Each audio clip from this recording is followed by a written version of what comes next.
Alright guys, I'm back with another Brownells product showcase, getting ready to do some glass bedding, so I just wanted to go over another product that I use quite frequently. It is Brownells Acraglas Gel. This is the resin, the hardener. It's a two-part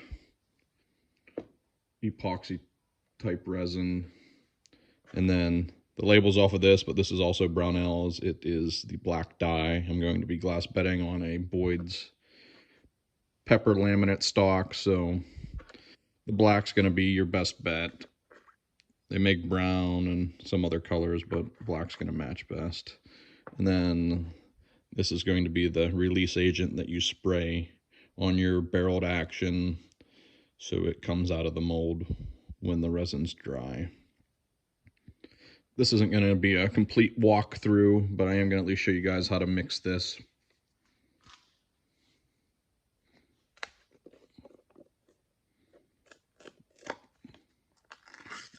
The lids off of these real quick.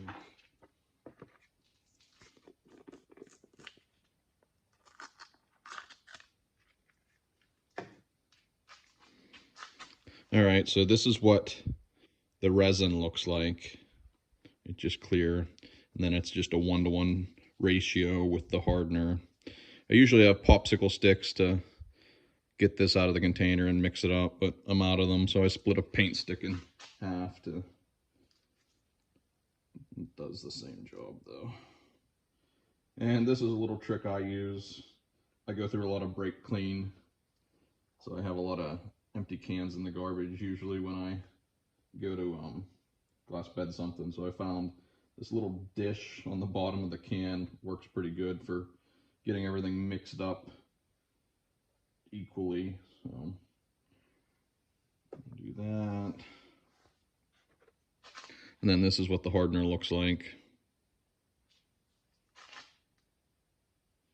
I mean, you don't have to measure this out. I just kind of eyeball it to see what looks like 1-to-1.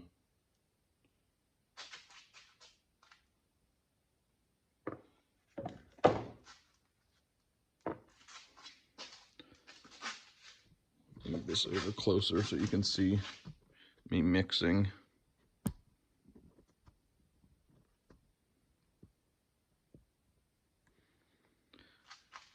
All right, so yeah, as you can see, it looks about equal parts of each. So I just start mixing it together. This dish-shaped bottom of the can works well. It keeps everything in there and it's not getting everywhere.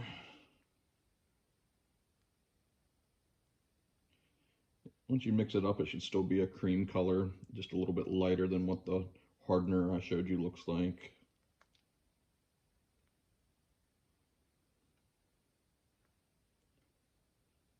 Stuff's getting a little bit on the older side. As you can see, there's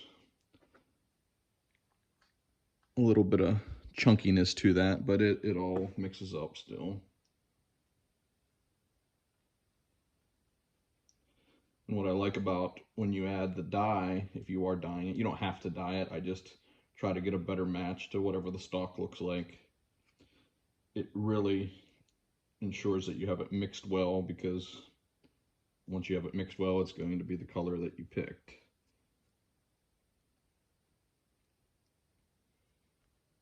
All right, let's mix well enough until I add the dye here.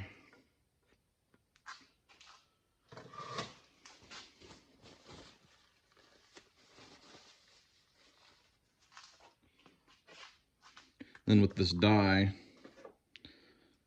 a little bit goes a very long way. I'm just going to get a dab of it.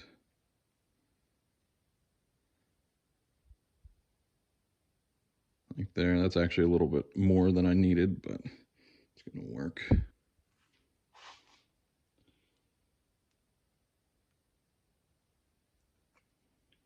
You just keep mixing until it's all black.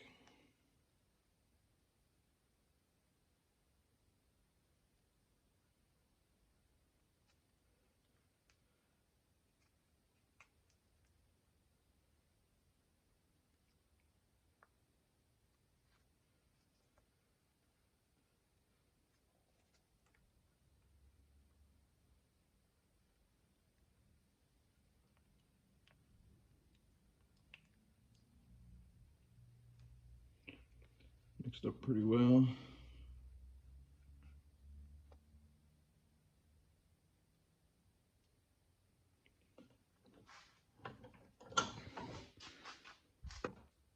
As you can see, it just looks like black gel. I'm going to move my camera over to the stock that I already have prepared, and we'll continue from there. Okay, I actually lied. First, I'm going to show you how to apply the release agent to your barreled action. This is a Ruger 77 Mark II that I'm doing. But here's the product. It applies easily on all types of bedding compounds, and it works pretty great for what we're doing here today. So I'm just gonna lightly spray the area that's going to be bedded.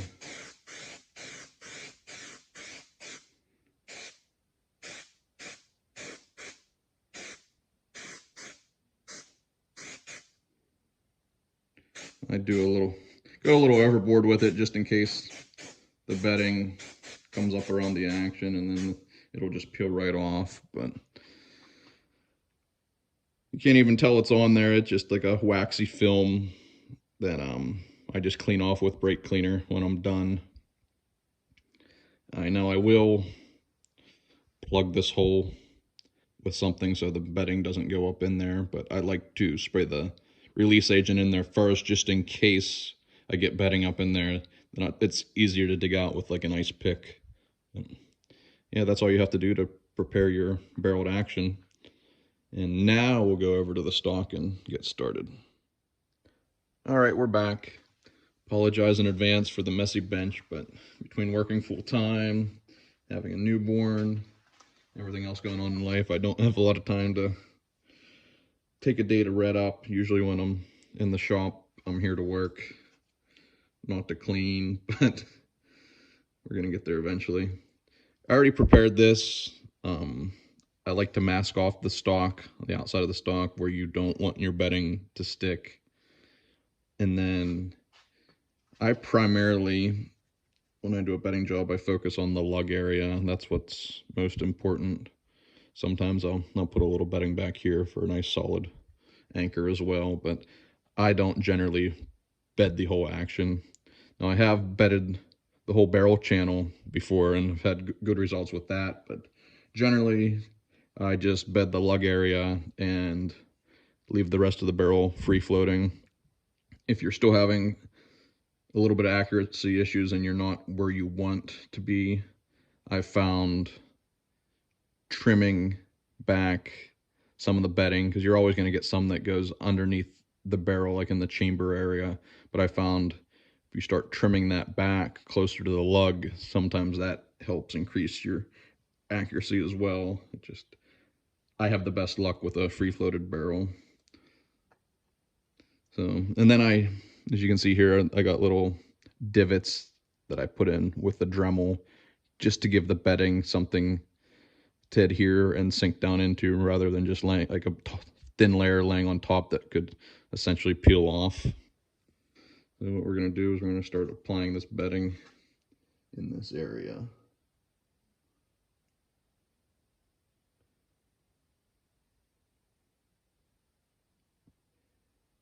There's no real easy way to keep this neat and tidy, which is okay. That's why you sprayed the release agent on the barreled action. It'll literally just peel right off.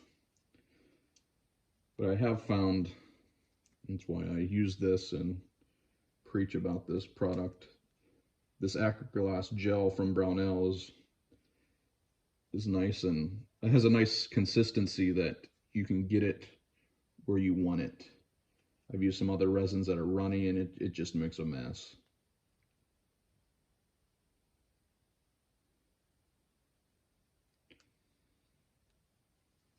And I like to get a lot on the sidewalls here, because you want it to squeeze out and go up over the tape, just so you have a nice finish when you pull the barreled action out at the end. If not, you'll get air bubbles, and you're not going to really see it, but I just like it to look nice when you do pull your gun out of the stock. It looks professional.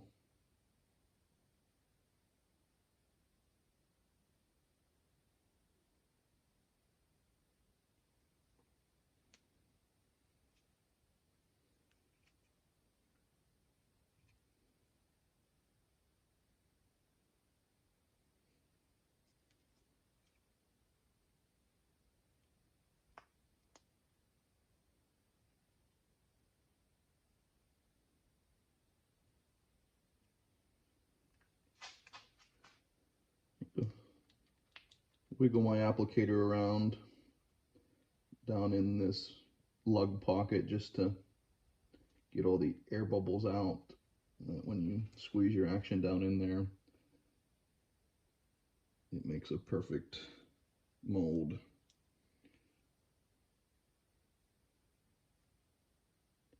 I also tape down inside like the magazine box area of the stock. It just helps to clean out that area once it's hard, because obviously you don't want the glass bedding down in the magazine box because it's going to prevent you from getting your box put back in.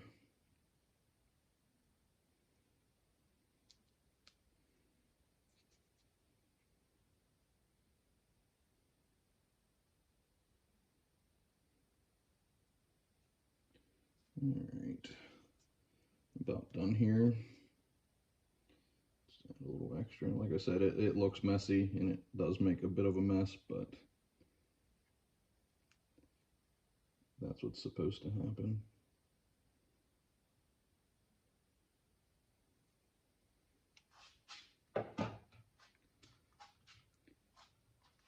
And then normally with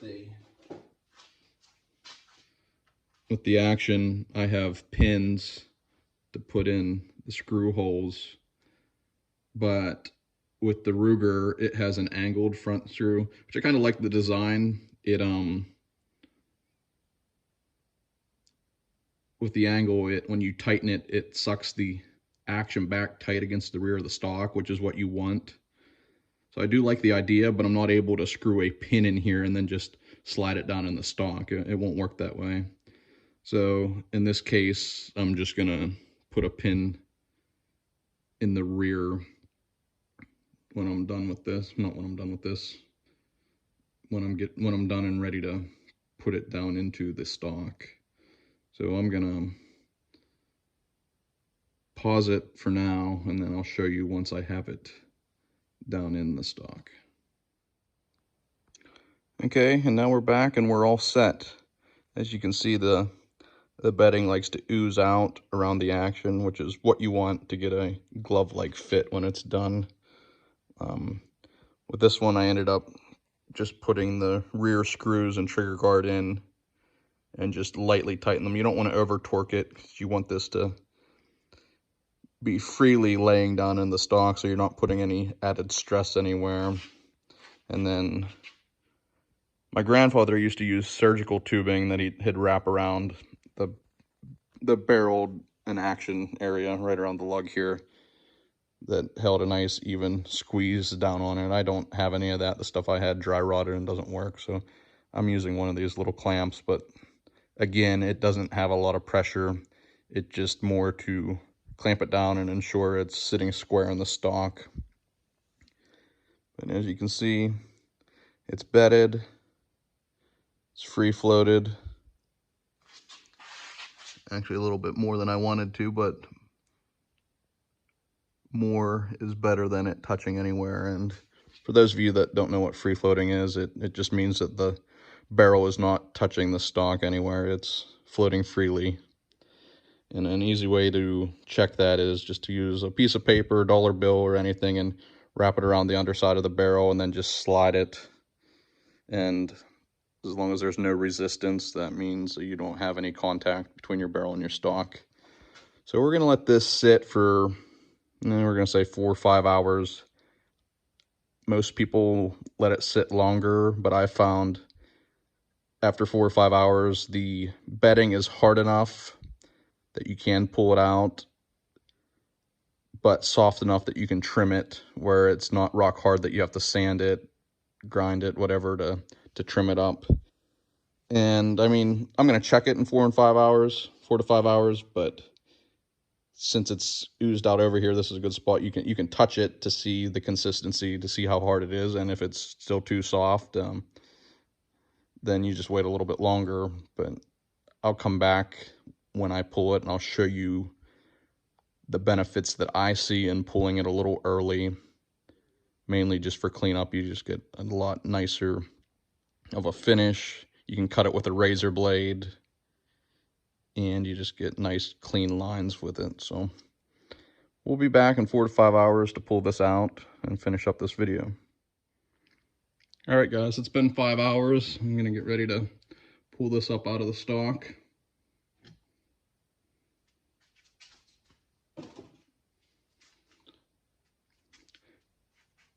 It's still on the softer side where you can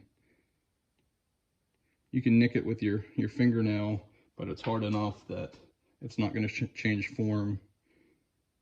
So what I like to do next is trim off some of this excess.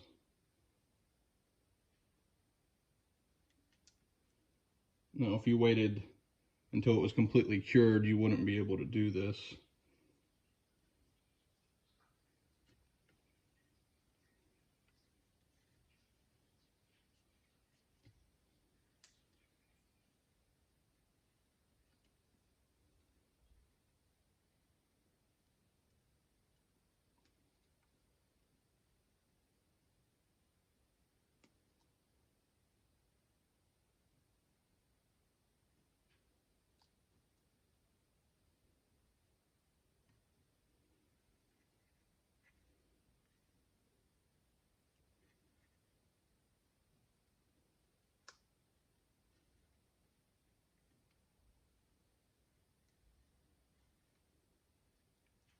As you can see, it trims up pretty easy. I'm going to pause the video here and finish cleaning this up, and I'll be back when it's done. Okay, and we're back. I just finished cleaning this up for the most part. You can see pretty clean edges here the whole way around. Like I said earlier, it's still a little soft, so I can finish it up here tomorrow once it's completely hard, but it's a lot easier to clean up the majority of that excess while it's still kind of soft. As you can see here, I didn't drill out the hole for the front screw yet. I'll wait for that to harden because I don't want any of the bedding to get sucked down through the hole if I put a drill or a Dremel with a router bit down through there. But yeah, that's pretty much it. As you can see, I mean, it made a exact fit for that front recoil lug. I mean, it'll fit like a glove. And what I actually might do here is throw the barreled action back down in until tomorrow, just to maintain the shape, just in case I did get anything a little bit out of whack when I was in there trimming. But with it being soft still, it's going to drop right back down in and be okay. So yeah, if this is something that interests you, I can put some links to the products from Brownells in the description here, and if you have any questions, leave them in the comments. I'd be happy to help anybody out. Thanks.